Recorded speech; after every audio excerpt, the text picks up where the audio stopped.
2020 പുറത്തിറങ്ങിയ സൈറ്റ്ലെസ് ഒരു American psychological ചിത്രമാണ്. കൂപ്പർ കാർൽ എഴുതി സംവിധാനം ചെയ്ത സൈറ്റ്ലെസ് എന്ന ഷോർട്ട് ഫിലിമിനെ ആധാരമാക്കി 89 മിനിറ്റ് ദൈർഘ്യമുള്ള ചിത്രമാണ് സൈറ്റ്ലെസ്. തുടക്കത്തിൽ തന്നെ കുറച്ച് നെഗറ്റിവിറ്റി കാണിക്കുവാനായി ഒരു ആത്മഹത്യ രംഗമാണ് കാണുന്നത്. അത് കഴിഞ്ഞ് നേരെ ചെന്നെത്തുന്നത് ഒരു ഹോസ്പിറ്റൽ ബെഡിൽ കണ്ണുകൾ ബാൻഡേജ് ചെയ്ത് കിടക്കുന്ന നായികയാണ്. എലൻ ആഷ്ലാൻഡ് വളരെ പ്രശസ്തിയായ ഒരു വയലൻസിസ്റ്റാണ്. പ്രോഗ്രാം കഴിഞ്ഞ് മടങ്ങും വഴി ഒരു ബ്രൂട്ടൽ അറ്റാക്ക് നേരിടേണ്ടതായി വരുന്നു. അത് കാരണം അവളുടെ കാഴ്ചശക്തി പൂർണ്ണമായും നഷ്ടപ്പെടുന്നു. എലനു പറ്റിയ അറ്റാക്കിനെ കുറിച്ച് അന്വേഷിക്കുവാൻ ഒരു പോലീസുകാരൻ കടന്നു വരുന്നു. അപകടത്തെ പറ്റി എലനോട് ചോദിച്ചു മനസ്സിലാക്കാൻ ശ്രമിക്കുന്നു. തന്നെ ആക്രമിച്ച വ്യക്തി വിഗ് വെച്ച ഒരാളാണ് എന്നും അയാൾ എന്തോ സ്പ്രേ മുഖത്ത് അടിച്ച ശേഷം ഒന്നും ഓർമ്മയില്ല എന്നും പറയുന്നു. ഈ ആക്രമണത്തിൽ എക്സ് ഹസ്ബൻഡിന് സംശയമുണ്ടോ എന്ന് ചോദിക്കുന്നു. അവൾക്ക് ഇറിറ്റേഷൻ തോന്നിയത് കാരണം അവൾ പിന്നീട് ഒരിക്കൽ സംസാരിക്കാമെന്നും തനിക്കിപ്പോൾ ഒന്നും പറയാൻ ഇല്ലെന്നും പറയുന്നു. പോലീസുകാരൻ അവിടെ നിന്ന് പോകുന്നു. ഹോസ്പിറ്റലിലെ ഒരാൾ അവിടെ വന്ന് അവളോട് ബ്രദറിനോട് സംസാരിക്കുന്നോ എന്ന് ചോദിക്കുന്നു. അവൾ ബ്രദറിനോട് അവളുടെ ഇമോഷൻസ് പങ്കുവെക്കുന്നു. അവൾക്ക് വേണ്ടി ഒരു അപ്പാർട്ട്മെൻറ്റ് വാങ്ങിക്കൊടുക്കുന്നു. ആ അപ്പാർട്ട്മെൻറ്റിൽ നിനക്ക് കണ്ണു കാണാൻ കഴിയില്ലെങ്കിൽ പോലും നിനക്കതിൽ പൊരുത്തപ്പെടാൻ സാധിക്കും എന്നും പറയുന്നു. എന്നെക്കൊണ്ട് ആകുന്നത് പോലെ എല്ലാം ഞാൻ ഒരുക്കിത്തരാം. അവിടെ നീ സ്വസ്ഥമായി കുറച്ച് നാൾ നിൽക്കൂ. എലനും അത് സമ്മതിക്കുന്നു. ഇപ്പോൾ നമ്മുടെ നായിക അവരുടെ ബ്രദർ പറഞ്ഞ അപ്പാർട്ട്മെൻറ്റിലാണ് ഉള്ളത്. ആദ്യം ആത്മഹത്യാ രംഗം കണ്ടില്ലേ, ആ അപ്പാർട്ട്മെൻറ്റ്. ഇവളെ നോക്കുന്നതിനായി ഒരു കെയർ ടേക്കറിനെ നിയമിക്കുന്നു. അവൻ്റെ പേരാണ് ക്ലേട്ടൺ. അവൻ ആ അപ്പാർട്ട്മെൻറ്റിൽ എന്തൊക്കെ എവിടെയൊക്കെയുണ്ട്, എന്തൊക്കെ മരുന്നുകൾ ഏതൊക്കെ സമയം കഴിക്കണം എന്നൊക്കെ പറഞ്ഞു കൊടുക്കുന്നു. കണ്ണു കാണാതെ എങ്ങനെ ആ വീട്ടിൽ താമസിക്കണം എന്നൊക്കെ പറഞ്ഞു കൊടുക്കുന്നു. ആ വീട്ടിൽ എത്ര ഡോസും വിൻഡോസും ഉണ്ട്, അവയുടെ ഉയരം എല്ലാം വിശദമാക്കി. അവൾക്ക് അവൻ ആഹാരം ഉണ്ടാക്കാൻ പോകുന്നു. അപ്പോഴാണ് നായിക ബെഡിൽ നിന്നും എണീറ്റ് എന്തൊക്കെയുണ്ടെന്ന് വെറുതെ തപ്പി നടക്കുമായിരുന്നു. ഈ വന്ന കെയർ ടേക്കർ എന്നും ഒരു 11 മണിക്ക് വന്ന് 2 മണിയൊക്കെ ആകുമ്പോൾ പോകും. അതുവരെ അവൾക്ക് ആവശ്യമുള്ള എല്ലാ സഹായങ്ങളും ചെയ്തു കൊടുക്കും. ഡിന്നറിൻ്റെ സമയമാകുമ്പോൾ കറക്റ്റ് വന്ന് അതും ഒരുക്കി കൊടുക്കും. ഇവൻ്റെ കയ്യിലും ഒരു കീ ഉണ്ടാവും. ആ അപ്പാർട്ട്മെൻറ്റിൻ്റെ ഒരു കീ ഉണ്ടായിരുന്നു. എന്തായാലും ഇവളെ നോക്കുന്നതിനും മറ്റും അത് ആവശ്യമാണല്ലോ. ഇടയ്ക്കിടയ്ക്ക് നമ്മുടെ നായിക അവളുടെ ബ്രദറിനെ ഫോൺ വിളിക്കാൻ ശ്രമിക്കുന്നുണ്ട്. പക്ഷെ കിട്ടുന്നില്ല. കോള് പോലും പോകുന്നില്ല. അപ്പോൾ അവൾ അവളുടെ ഫ്രണ്ട് സാസ അവളെ വിളിക്കാൻ ശ്രമിക്കുന്നു. സാസയ്ക്കും ഫോൺ പോകുന്നില്ല. പക്ഷെ വോയിസ് മെയിൽ അയക്കാൻ കഴിയും. അങ്ങനെ എലൻ സാസയ്ക്ക് വോയിസ് മെയിൽ അയക്കുന്നു. നീ എവിടെയാണ്? എൻ്റെ ബ്രദറിനെ വിളിച്ചിട്ടും കിട്ടുന്നില്ല, നിന്നെ വിളിച്ചിട്ടും കിട്ടുന്നില്ല. നീ ഒന്ന് അപ്പാർട്ട്മെൻറ്റ് വരെ ഒന്ന് വരൂ, എനിക്ക് വല്ലാതെ ഒറ്റപ്പെടൽ തോന്നുന്നു. എന്നിട്ട് എലൻ ആ അപ്പാർട്ട്മെൻറ്റിൽ ഒറ്റയ്ക്ക് ഉറങ്ങാൻ ശ്രമിക്കുന്നു. പക്ഷേ ഉറക്കമൊന്നും വരുന്നില്ല. അവൾക്കുണ്ടായ ആക്രമണവും എല്ലാം അവളുടെ മനസ്സിനെ വേട്ടയാടാൻ ആരംഭിച്ചു. ആ നിമിഷം അവളുടെ കണ്ണിൽ നിന്നും ചോര പൊടിയുന്ന പോലെ തോന്നി. അടുത്ത ദിവസം രാവിലെ കെയർ ടേക്കർ ഒരു ലവ് ബേർഡിനെ കൂട്ടിലിട്ട് കൊണ്ടുവന്ന് കൊടുക്കുന്നു. അവളുടെ ഒറ്റപ്പെടൽ മാറാനായിട്ടാണ് ഇത് കൊടുക്കുന്നത്. ശരിക്കും അവൻ കൊണ്ടുവന്ന പക്ഷി പച്ച നിറത്തിലേതായിരുന്നു. അവൾക്കറിയാനുള്ള ക്യൂരിയോസിറ്റി കാരണം ആ പക്ഷിയുടെ നിറം എന്താണ് എന്ന് ചോദിക്കുന്നു. അവനത് ബ്ലൂ എന്ന് പറയുന്നു. അപ്പോൾ തന്നെ ആ പച്ചക്കിളി നീലയായി മാറുന്നു. അതെന്താണ് ശരിക്കും ഉദ്ദേശിച്ചതെന്ന് വെച്ചാൽ, കണ്ണില്ലാത്തവർക്ക് അവരുടേതായ ഒരു ലോകം അവർ തന്നെ ക്രിയേറ്റ് ചെയ്യും. അതിലവർ സന്തോഷവും കണ്ടെത്താറുണ്ട്. അങ്ങനെ നമ്മുടെ നായിക പതുക്കെ തപ്പിത്തടഞ്ഞ് ഒരു വലിയ ജനലിൻ്റെ അരികിലെത്തുന്നു. അവൾ അവനോട് ചോദിക്കുന്നു, വലിയ ജനലാണല്ലോ, പക്ഷെ കാറ്റൊന്നും വീശുന്നില്ല. അവ പറഞ്ഞു, അന്ന് കാറ്റ് പൊതുവെ കുറവുള്ള ദിവസമായിരുന്നു. പിന്നെ വേറെ ശബ്ദമൊന്നും വരുന്നില്ലല്ലോ എന്ന് എലൻ ചോദിക്കുന്നുണ്ട്. ഈ അപ്പാർട്ട്മെൻറ്റ് ഈ ബിൽഡിങ്ങിൻ്റെ ഏറ്റവും മുകളിലത്തെ നിലയിലാണ്. അതുകൊണ്ട് കുറച്ച് ശബ്ദമേ ഇവിടെ വരികയുള്ളൂ. അപ്പോഴേക്കും ഒരു ഫോൺ കോൾ വരുന്നു. അത് നമ്മൾ ആദ്യം കണ്ടില്ലേ, ഒരു പോലീസുകാരൻ എലനെ ആക്രമിച്ച ശേഷം അത് അന്വേഷിക്കാൻ വന്ന പോലീസുകാരൻ, അയാളായിരുന്നു ആ വിളിച്ചത്. ഹെലൻ ഫോൺ എടുത്ത് സംസാരിക്കുന്നു. നിങ്ങളുടെ എക്സ് ഹസ്ബൻഡാണ് ഈ കുറ്റം ചെയ്തത് എന്നാണ് വിചാരിച്ചത്. പക്ഷേ ഈ ആക്രമണത്തിൽ അയാൾക്ക് യാതൊരു പങ്കുമില്ല. ഈ കുറ്റം ചെയ്തത് ആരാണെങ്കിലും ഉടനെ നിയമത്തിന് മുന്നിൽ കൊണ്ടുവരുമെന്നും അതിനധികം താമസമുണ്ടാവില്ല എന്നും ഫോണിലൂടെ പറയുന്നു. എലൻ്റെ ഫുഡ് റെഡിയായി. ക്ലേറ്റൺ അതും കൊണ്ടു കൊടുക്കുന്നു. എലൻ അത് കഴിക്കുന്നു. എലൻ്റെ മുറിയിൽ ടി വി ഉണ്ട്, റിമോട്ടുണ്ട്. പക്ഷേ ടി വിയിലൊന്നും കാണാൻ പറ്റില്ല, ടി വിയിലൊന്നുമില്ല.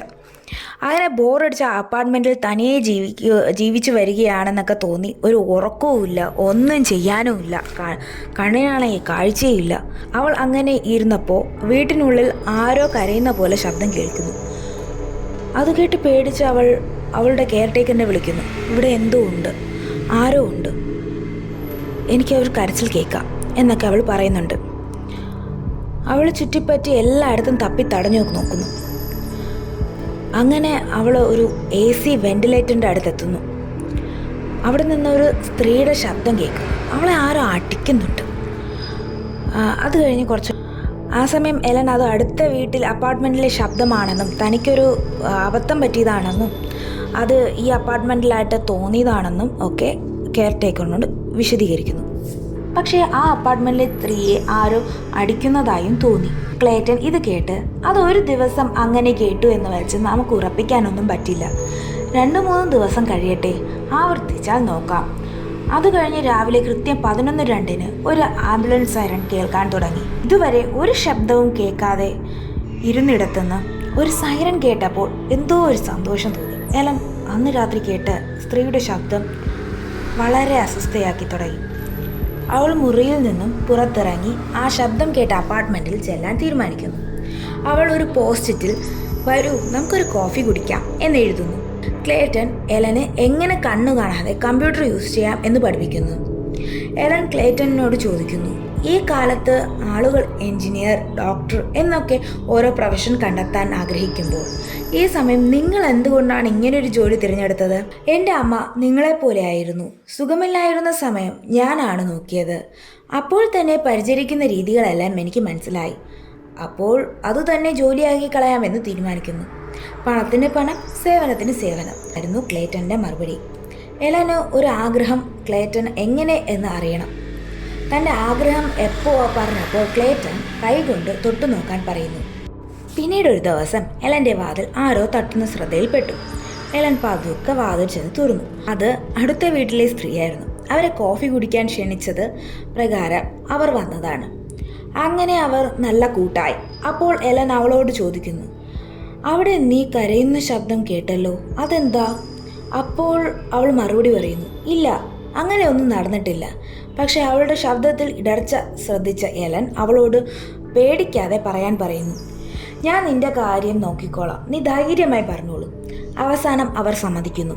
അതെ, എൻ്റെ ഹസ്ബൻഡ് എന്നെ വല്ലാതെ ഉപദ്രവിക്കുന്നുണ്ട്. അദ്ദേഹം വലിയ ദേഷ്യക്കാരനാണ്. ദേഷ്യം വരുമ്പോൾ എന്നെ തല്ലാറുണ്ട്. അദ്ദേഹത്തിൻ്റെ ഉപദ്രവം എനിക്ക് സഹിക്കാനാകുന്നില്ല. അപ്പോൾ അവളുടെ പ്രായം എത്ര എന്ന് എലൻ ചോദിക്കുന്നു.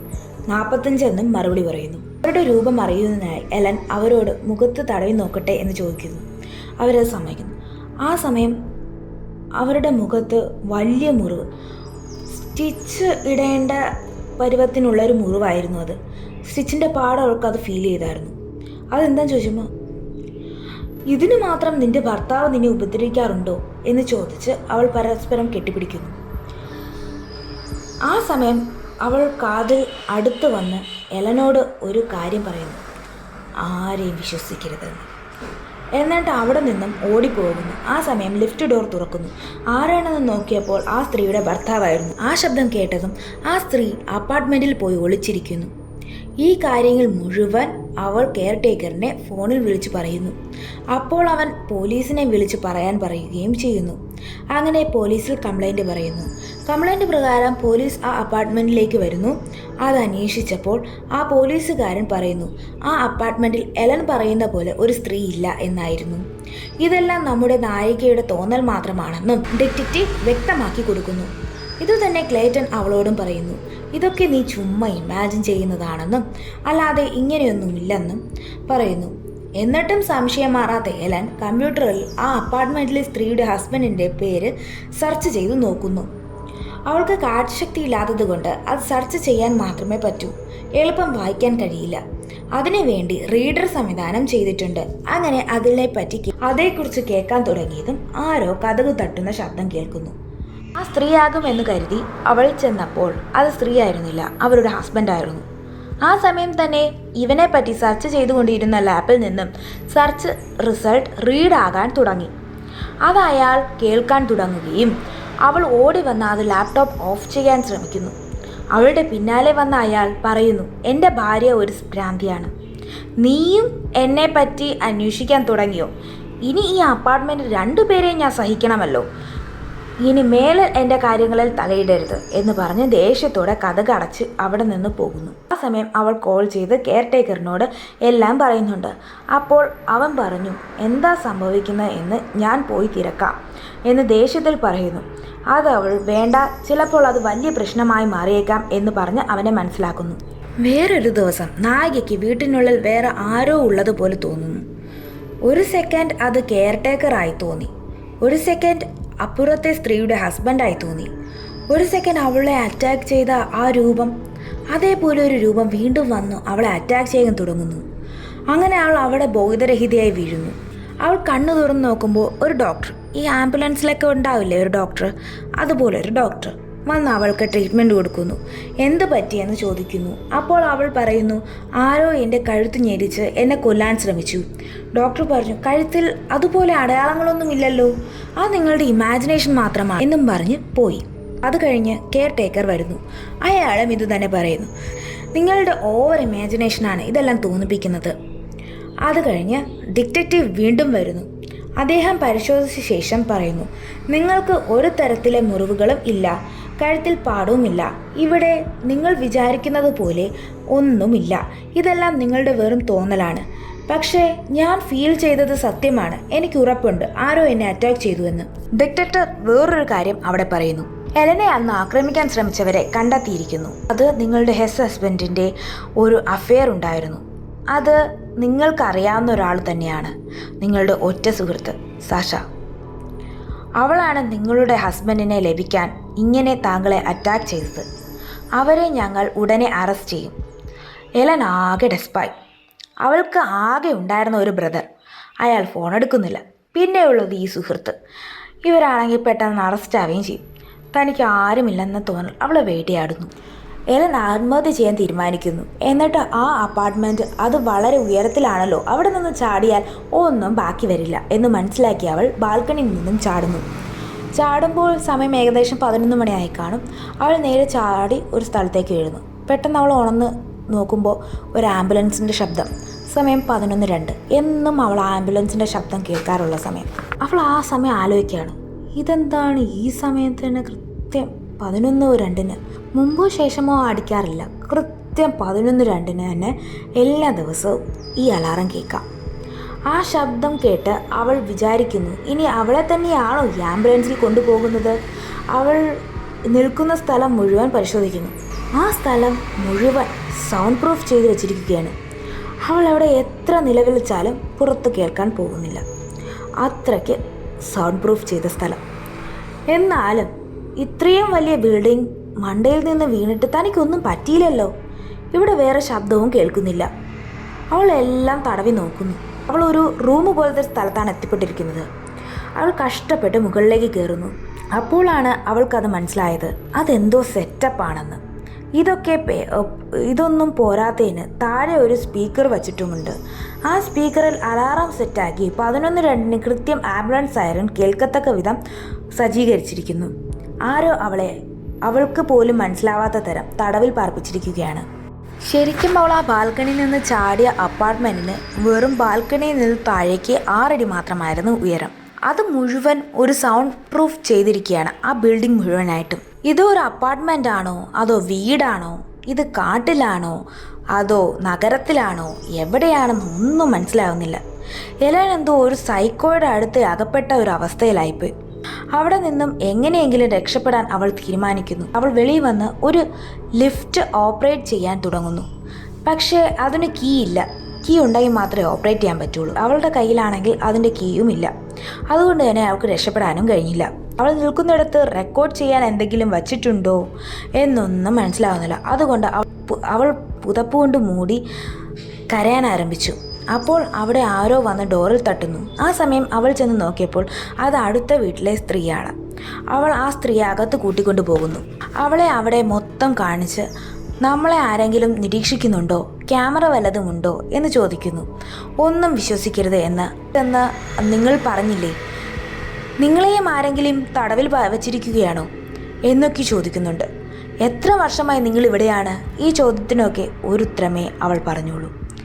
അവരെല്ലാവരും നിനക്ക് വേണ്ടിയാണ് ജോലി ചെയ്യുന്നത്. ആ സമയം അവളുടെ ഹസ്ബൻഡ് വന്ന് നിനക്കിവിടെ എന്താണ് ജോലി എന്നും ചോദിച്ച് അവളെ വിളിച്ചു കൊണ്ടുപോകുന്നു. എലന് ഒന്നും തന്നെ മനസ്സിലാകുന്നില്ല. ആ സമയം കയ്യിൽ കിട്ടിയ ഒരു ഗ്ലാസ് തുണ്ടെടുത്ത് അവളുടെ കൈ അമർത്തുന്നു. ആ സമയം കെയർടേക്കർ അവളുടെ മുറിവിൽ മരുന്ന് പുരട്ടാൻ വരുന്നു. അപ്പോൾ അവൾ പറഞ്ഞു, ഇതൊരു അപ്പാർട്ട്മെൻ്റ് അല്ല, ഇവിടെ എന്നെ പിടിച്ചു വച്ചിരിക്കുകയാണ് എന്ന് പറഞ്ഞു. ബാൽക്കണിയിൽ നിന്നും താഴേക്ക് വീണാൽ ഒരു സൗണ്ട് പ്രൂഫ് റൂമിലേക്കാണ് ചെന്ന് പെടുന്നത്. നീ ആരാണ്? സൈക്കോയാണോ? നിനക്ക് എന്താണ് വേണ്ടത് എന്നൊക്കെ നായിക ചോദിക്കുന്നുണ്ട്. കെയർടേക്കർ അവളെ പറഞ്ഞ് സമാധാനിപ്പിക്കാൻ ശ്രമിക്കുന്നു. ഇതൊക്കെ താങ്കളുടെ സുരക്ഷയ്ക്ക് വേണ്ടി മാത്രമാണ്. അങ്ങനെ ഇതുപോലെ പെട്ടെന്ന് കാഴ്ച നഷ്ടപ്പെടുന്നവർക്ക് ആത്മഹത്യാ പ്രവണത കൂടുതലാണ്. അതിനുവേണ്ടി മുൻകൂട്ടി ഒരുക്കിയ സജ്ജീകരണമാണ് എന്ന് പറയുന്നു. ഈ സജ്ജീകരണമെല്ലാം ഹോസ്പിറ്റലിൽ ചെയ്തിരിക്കുന്നതാണ്. ഞാൻ ആ ഹോസ്പിറ്റലിൽ ജോലി ചെയ്തിരുന്ന ഒരു വ്യക്തിയാണ്. ഇപ്പോൾ നിങ്ങൾക്ക് വേണ്ടിയാണ് ജോലി ചെയ്യുന്നത്.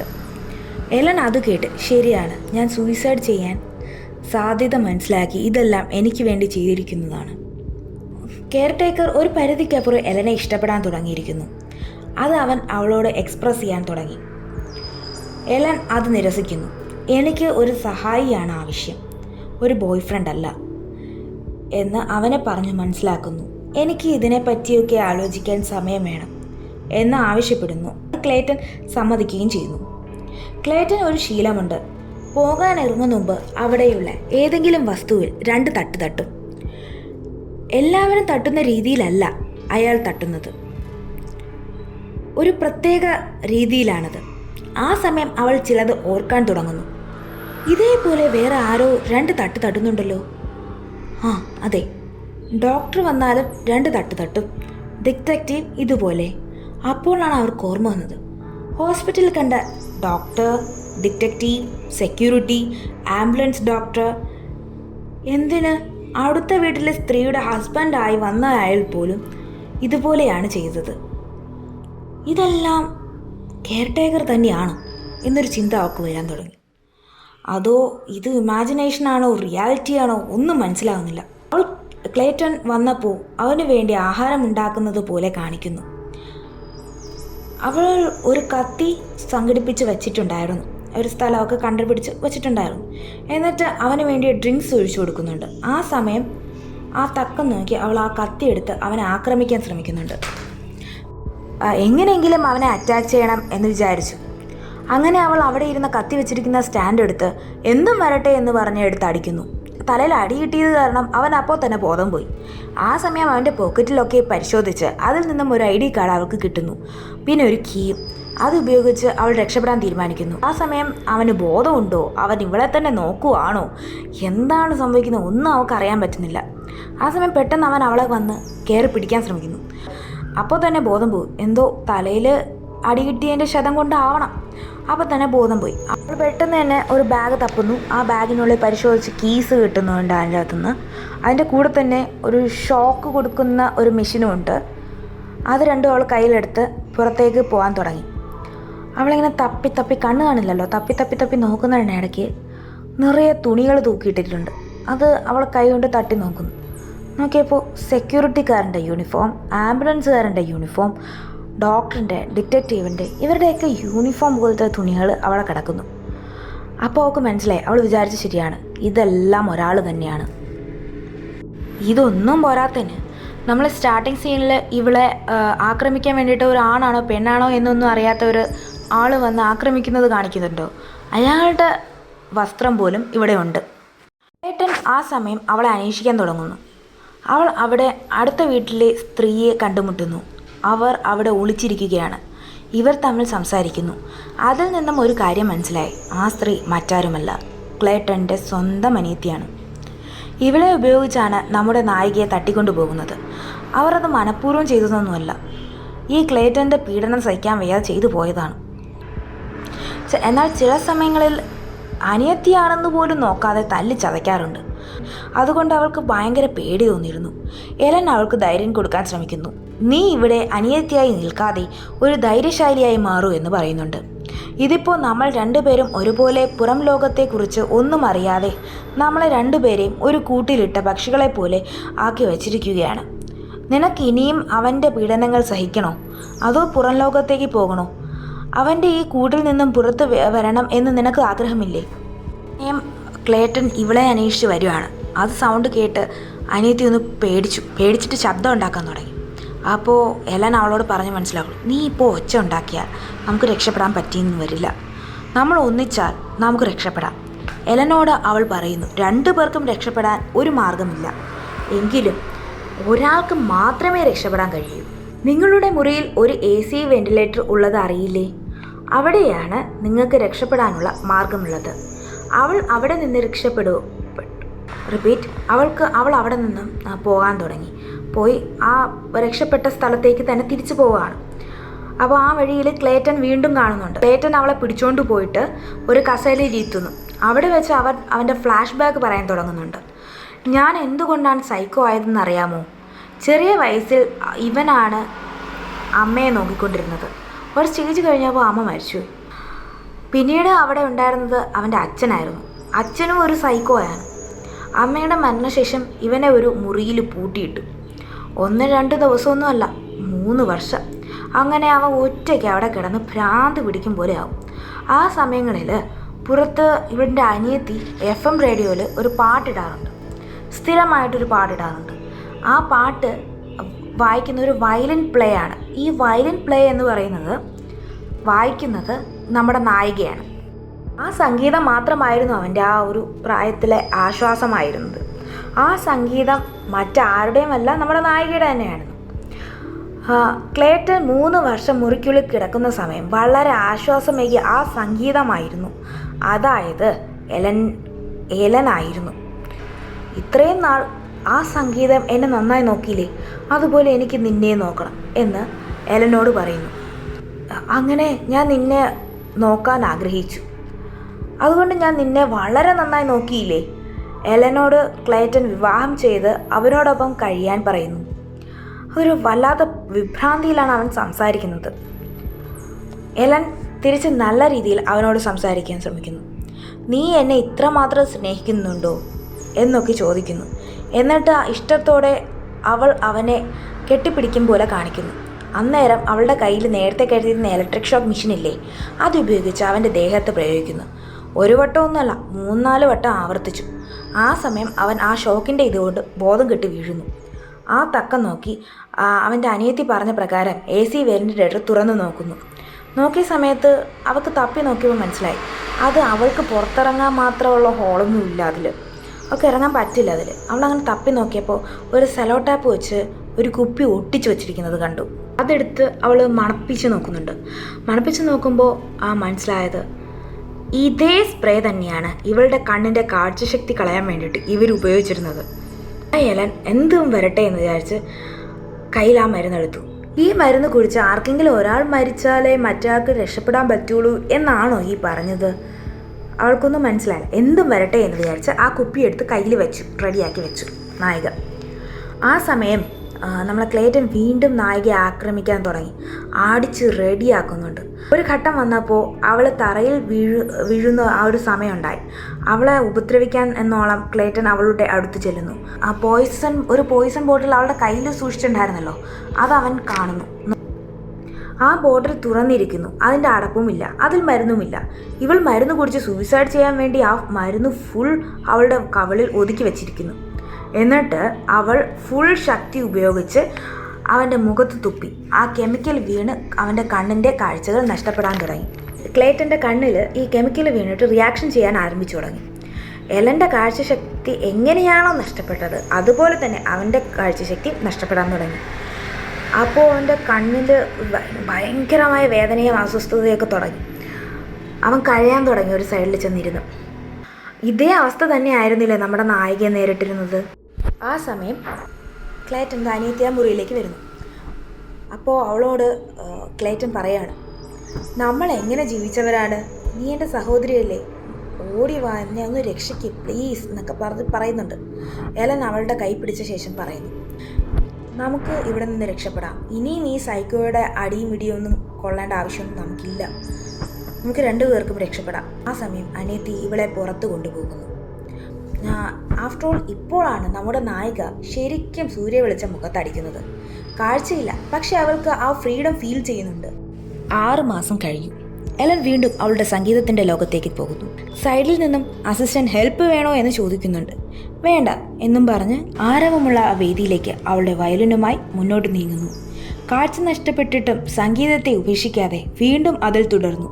ഷോകളിൽ പങ്കെടുക്കാൻ തുടങ്ങി. ഇങ്ങനെ ആ സിനിമയിൽ തിരശീല വീഴുന്നു. എങ്ങനെയുണ്ട് ഈ കഥ? കുറച്ച് വ്യത്യസ്തമല്ലേ?